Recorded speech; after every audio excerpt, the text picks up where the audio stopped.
Okay, so before you can really understand about going out and practicing game, I want to kind of establish this from the right place. There's three basic ways to meet women, okay? Three basic ways. There is online dating, there is social circle game, all right, or organic game, I call it, and then there is cold approach, going out and practicing meeting women, which is like practicing meeting random girls wherever you are, which means that if you're out shopping, you can meet a girl. If you're out in the club, you can meet a girl. So the first one is online game. And a lot of guys, especially guys who are in pickup, kind of shit on online game. What does online game mean?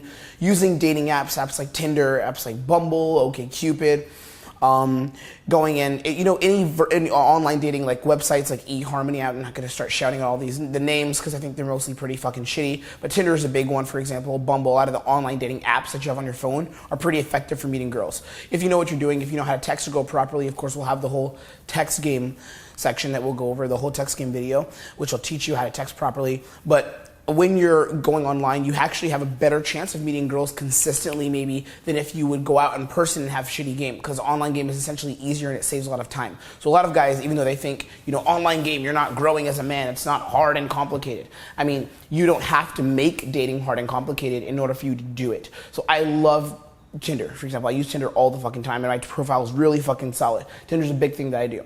Another version of meeting women, another way to meet women is to social circle. And there's a lot of pros to social circle. And I think that social circle is probably one of the easiest ways to meet girls. The only issue is you're not going to meet a lot of girls if you're just using social circle, because if you start sleeping with tons of girls in your social circle, you become kind of a villain of sorts. And you don't want to do that. I mean, I have a friend who literally ruined a lot of friendships because he was trying to sleep with so many girls in a social circle at his college. And he kind of ruined a lot of friendships that he could have had. But social circle can be good because I find that if you're going to form better long-term meaningful relationships, maybe social circle could be good. It's probably easier for that because there's not a lot of pressure like to get to know this person right now in the moment because you already kind of know them. So it's not like, I'm meeting a random stranger, please give me your time. You kind of already have a bit of that comfortability built in there through social circle. And the third way to meet women is practicing game, and that's what we're going to go over in the Fuckboy frame.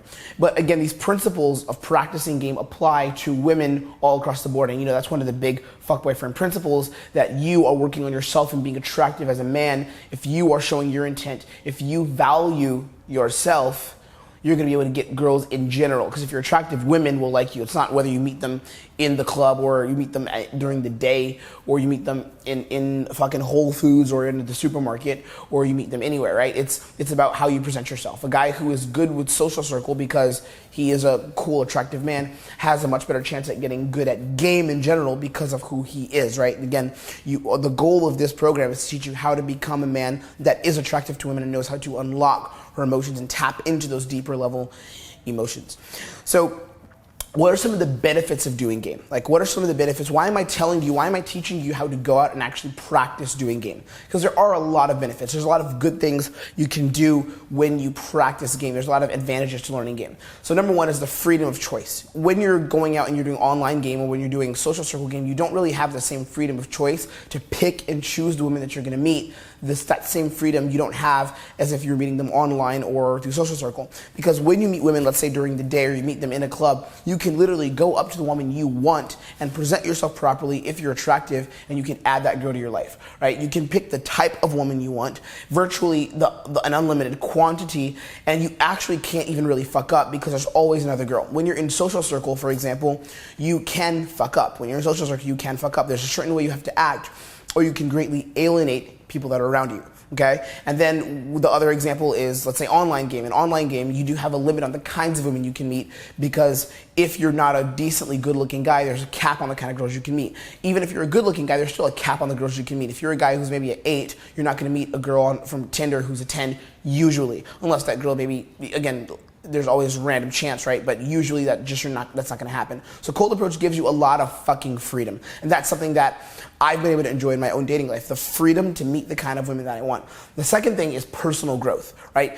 But I think that one of the best things about cold approach, and this is not something that I shit on others who aren't doing cold approach for, but I think it is a benefit if you decide to do it, if you decide to go out and practice your game, like aggressively practice meeting women. Personal growth allows you to push your fears. It allows you to push past your fears, and it allows you to access yourself. It allows you to access who you truly are. It gives you access to finding yourself, right? So those two big things. It pushes your fears because when you go out and you cold approach, you're meeting women in situations that scare you. You're forcing yourself to put yourself in situations that you've never been in before. And that in itself causes you to grow as a man. It really pushes your comfort zones. Like, I wouldn't be where I am if I wouldn't have gotten into game and cold approach. I wouldn't be running a business like this. I wouldn't be traveling. I wouldn't be probably even dressing the way I do. I wouldn't be the kind of person I am without cold approach. Not that cold approach saved my life, because again, I could have taken a different path and accomplished other things in other ways, but this was one way that I was able to push a lot of my fears and grow and get past a lot of my limiting beliefs, and that's what the next video is about, actually. And then the other thing, I think, is that you have access to finding yourself. When you go out and you practice cold approach, you begin to find yourself. You begin to find out who you truly are. You begin to find out what girls you like. You begin to find out how you handle pressure in the moment. You begin to find out, and again, this is when you practice game correctly. That's what this whole section is about, practicing game properly. When you go out and practice game the correct way, you begin to find out who you truly are. Because like before you get into game, again, unless you do something like, go into the military and go through military boot camp, or, do challenging things, game is, I think, an example of one of those challenging skills you learn. Until you do something challenging like that, you challenge yourself, you truly don't know who you are because you haven't gone through resistance. And we actually talk about that later in the Fuckboy frame. We're going to talk about how to challenge yourself for bigger things and take bigger risks and go through resistance. If you don't go through that resistance and that quote unquote, that fire, you're never going to know who you truly are. You're never going to know what your limits are and where you can push yourself as a man. You're never going to fucking know that. And that's what cold approach does. It helps you discover who you truly are. Now, before we get into, the technical application of game, the technical application of pickup, I want to talk to you about how much you should go out. Let's kind of define how much you should be going out. Well, there's two kinds of game. There's two kinds of going out that you want to be doing. There's something called immersion periods and there's something called maintenance periods. So what an immersion period is basically is going out, and it's where you're designing your game to aggressively practice meeting women, and you're taking massive fucking action and you're sacrificing other areas of your life, okay? That's what an immersion period is. Now, for example, if I'm running a weekend intensive, or I'm running one of my coaching programs where I'm really motivating guys to go out and meet women, and I'm like right there pushing them, that for the students is an immersion period. That's an immersion because they're going out and they're approaching anywhere from like 50 to 100 or even more women in a weekend, and they're literally saturating themselves with game, right? They're saturating themselves with game and they're inundating themselves in the process of meeting women. It's pretty fucking insane. That's an immersion period. Now, what's good about an immersion period is that you tend to get better in a very short amount of time. So let's say that I wanted to practice being a more sexual guy with women.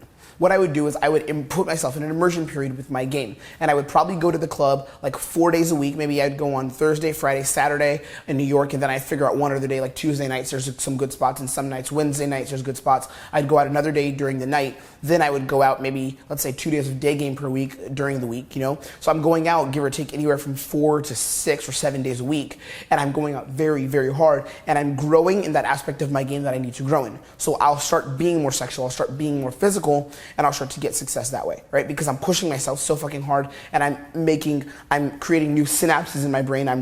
I'm learning a new skill, and I'm aggressively doing it. The cons or the negatives and the drawbacks to an immersion period is that you sacrifice parts of your own life, right? So when you go into an immersion period, you actually begin to kind of lose part of yourself. And it sounds a little weird the way I'm saying it, but I'll explain. You kind of start to forget about other areas of your life because you're obsessed with game so much. And this is how I actually started teaching game, because I literally lived my life for the first 4 years in an immersion period, essentially. I was literally, maybe 5 years. The first 5 years of doing game, like since I was fucking 16, 17 years old, literally was in an immersion period. I was watching videos of pickup people online, and I was going out and I was approaching constantly. I was like constantly taking action, and I grew very fast, and I got mentors, of course, people to help me on this journey, and I fucking grew, and that allowed me to gain ground with my game. Right? That allowed me to take massive action and gain massive ground with my game. That's an immersion period. But at the same time, all the other areas of my life were suffering. Like school, suffering. Friendships, suffering. All the friends I had were like a wing or two. Like guys, like were wingmen, in like pickup. So when you get into this immersion period, you need to make sure that you're not doing it for a long period of time. You don't want to be living your life in an immersion period. Especially if you're the kind of guy that wants to make game more of a lifestyle thing and something that's a part of your lifestyle. You don't want game to have to be constantly immersion. You want game to be something that is again, organic. You want it to be something that is just a part of your life and you do it in flow. I call it doing game in flow. You want it to be a part of your life, but you do want times where you are immersing yourself in game. There are times where you can immerse yourself in game. Now, the second part of going out is maintenance periods. And maintenance periods are basically the healthy part of game where it really accompanies your lifestyle, like I just said. And you kind of have girls on autopilot. So a lot of times during immersion period, you're constantly trying to aggressively meet new girls and figure out new things with new girls. But when you're in maintenance, you are going out and you're taking action with women. You're going out and approaching women. You're meeting women, but you're not killing yourself doing it. You're going out maybe 2 to 3 days a week with your buddies. You're having fun. You get numbers when you're out. You get laid here and there, same night. You're setting up dates, and you have girls on autopilot. It's like you have girls you're texting. You meet girls every week. But you're not immersing yourself in the game constantly. You're not obsessed with it, and you're focusing on other areas of your life, right? So you'll go out, and you'll focus on running a business. You'll focus on hitting the gym. Me, for example, business-wise, I'm in an immersion period. All I care about during the time while I'm shooting the Fuckboy frame is going out and killing it with business.